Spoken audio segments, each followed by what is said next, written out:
Bonjour à tous les champions d'Europe, j'espère que vous allez bien. On se retrouve aujourd'hui pour un nouvel avant-match, pour le retour des avant-matchs Seattle-Paris Saint-Germain pour le compte de la troisième et dernière journée de cette phase de poule de la Coupe du Monde des clubs. Alors avant que cet avant-match commence, j'ai quelques petites informations à vous donner. Pour commencer, le lien du Google Form pour répondre aux MDP Awards est encore disponible dans la description. Vous avez jusqu'à dimanche prochain pour y répondre. Et après cette date, les votes seront terminés et on passera du coup à la remise des prix. Pour toutes les personnes qui viennent de nous rejoindre et qui ne connaissent pas le concept du MDP Award, c'est très simple. Dans la description de la vidéo, vous avez un forms.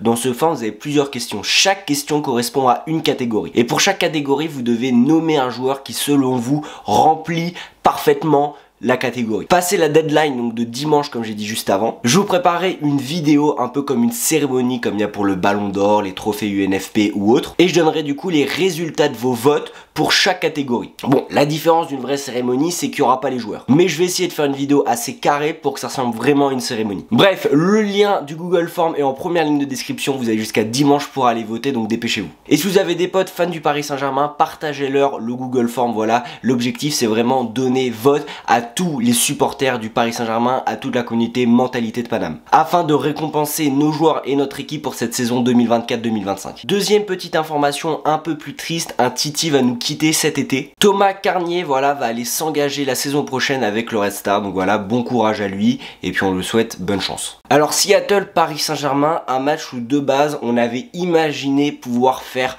tourner, voilà, pour que nos joueurs se reposent. Malheureusement, à cause de la défaite 1-0 face à Botafogo qui n'était pas prévu, il va pas falloir faire tourner, il va falloir tout faire pour gagner ce match parce qu'il faut absolument qu'on se qualifie. Pour se qualifier, il y a différentes conditions. La première, la plus simple, c'est qu'on gagne face à Seattle. La deuxième, c'est si on fait match nul face à Seattle, il faut que l'Atlético de Madrid ne batte pas Botafogo, c'est-à-dire qu'il fasse match nul ou qu'il perde.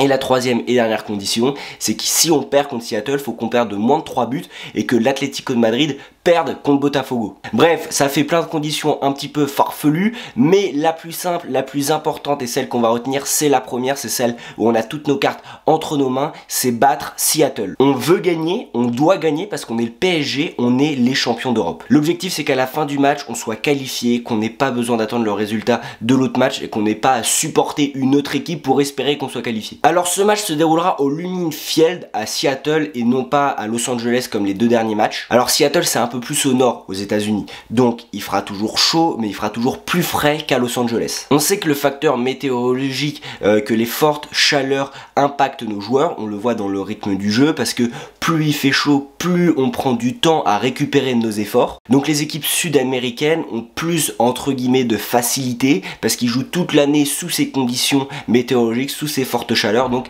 ils ont l'habitude. Et d'ailleurs on peut le voir sur la plupart des groupes, c'est une équipe brésilienne qui est en tête des classements. Bref, le match sera à midi, il fera chaud mais il fera tout de même plus frais qu'à Los Angeles. Donc en espérant que ça mette nos joueurs dans de meilleures conditions comparées aux deux autres matchs. Alors ça c'était un peu le point positif d'aller jouer à Seattle. Le point négatif c'est que c'est dans leur stade, c'est-à-dire que les joueurs seront chez eux, ils auront leurs repères et ils seront dans leur ville, donc avec tous leurs supporters. De plus, ils sont habitués à ces températures puisqu'ils y jouent toute l'année, un peu comme les équipes d'Amérique du Sud. Donc attention, mais normalement tout devrait bien se passer, voilà. Il ne faut pas les sous-estimer, mais nous sommes supérieurs à eux dans le jeu. Donc attention, voilà. Il ne faut pas les sous-estimer, il ne faut pas se croire trop fort, trop beau. Mais si on joue notre jeu, tout devrait bien se passer. De plus, Seattle n'a rien à jouer puisqu'ils ont perdu les deux premiers matchs, 2-1 contre Botafogo et 3-1 contre l'Atlético de Madrid. En plus, toutes compétitions confondues, ils sont sur 4 défaites d'affilée. Donc ils vont peut-être essayer de sortir de la compétition avec au moins un match nul face aux champions d'Europe pour pas sortir non plus ridicule de cette Coupe du Monde des clubs. La Coupe du Monde des clubs est terminée pour eux, donc à voir ce qu'ils vont faire parce que eux, ils sont en pleine compétition de MLS. Donc est-ce qu'ils vont faire tourner pour préparer la suite du championnat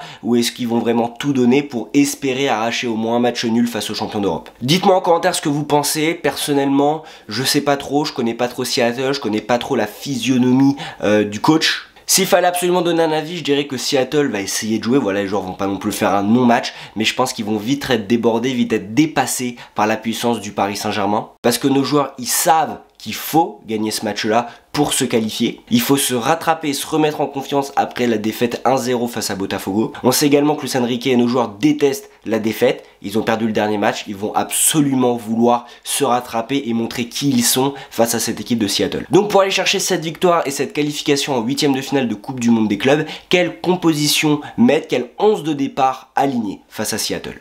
Alors comme je vous ai dit avant, ce match-là, on espérait s'en servir pour faire tourner, pour permettre aux joueurs de se reposer. Sauf que là, il y a entre guillemets urgence. Il faut absolument qu'on gagne ce match pour se qualifier en 8e de finale. Donc je vais mettre l'équipe type. Équipe type sans Ousmane Dembélé, voilà, parce que de ce que j'ai compris, il sera incertain pour être titulaire. Voilà, peut-être même qu'il ne sera même pas convoqué pour le match, on ne sait pas trop. Donc pour ma compo, on va imaginer qu'il ne va pas jouer ce match-là, malgré le fait qu'il a fait une séance complète à l'entraînement. Si avant le match on apprend qu'il est titulaire ou qu'il est sur le banc, tant mieux pour nous, c'est ce qu'il faudrait. Et du coup, ma compo sans Ousmane Dembélé pour ce match face à Seattle. Bah, compo type, hein, dans les cages, Donnarumma. En défense, la défense de base, Nuno Mendes, Pacho, Marquinhos, Hakimi. Au milieu de terrain, Vitinha, Ruiz, Neves. En attaque, Kvaratskhelia, Ramos et Désiré Doué. Alors je sais que Gonzalo Ramos fait beaucoup parler, voilà, il y a un peu deux camps, il y a des supporters qui le trouvent très bon quand il est sur le banc et que c'est un super sub et qu'il est parfait, qu'il faut qu'on le garde, et d'autres personnes qui trouvent que quand on lui donne sa chance, il nous déçoit beaucoup et qu'il n'a pas la place et qu'il n'a pas sa place au Paris Saint-Germain, qu'il n'a pas les épaules pour assurer son poste à Paris. Personnellement, je le trouve assez bon, comme les supporters qui disent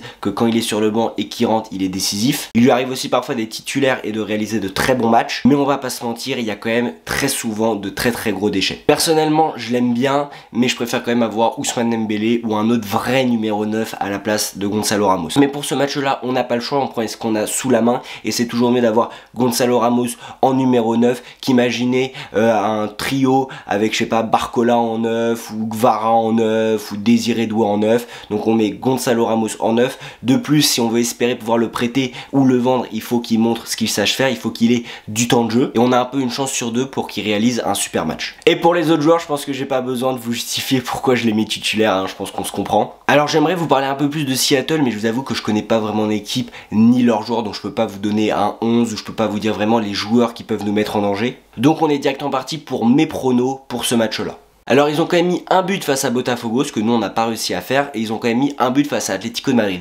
Je pense que les deux équipes vont marquer. Voilà, je pense qu'on va se prendre au moins un but dans ce match-là. Je vois bien Doué décisif et Kvaratskhelia décisif. Je vois bien le Paris Saint-Germain marqué en premier et en dernier. Et pour terminer en 4e pronostic, je vois bien au moins minimum 3 buts dans le match. Donc voilà, c'était pour mes pronostics. Dites-moi vous en commentaire qu'est-ce que vous pensez pour ce match-là. Si vous pensez que ça va être facile, que ça va être un peu plus difficile, qu'on sous-estime Seattle. Qu'est-ce que vous voyez pour ce match et quel 11 vous alignerez si vous étiez Luis Enrique. Et pour terminer, n'hésitez pas aussi à me donner vos pronostics. Bref, les amis, on arrive à la fin de cet avant-match. J'espère qu'il vous a plu. N'hésitez pas à liker, vous abonner, activer la cloche, ça me soutiendrait énormément, et à partager à vos amis supporters du Paris Saint-Germain ou Seattle. Peut-être qu'il y en a, on ne sait pas. Je vous souhaite à toutes et à tous un très bon match et on se retrouve à la fin au coup de sifflet final pour le débrief. Sur ce, vous connaissez, ici c'est Paris, Paname sur le toit d'Europe. Allez Paris.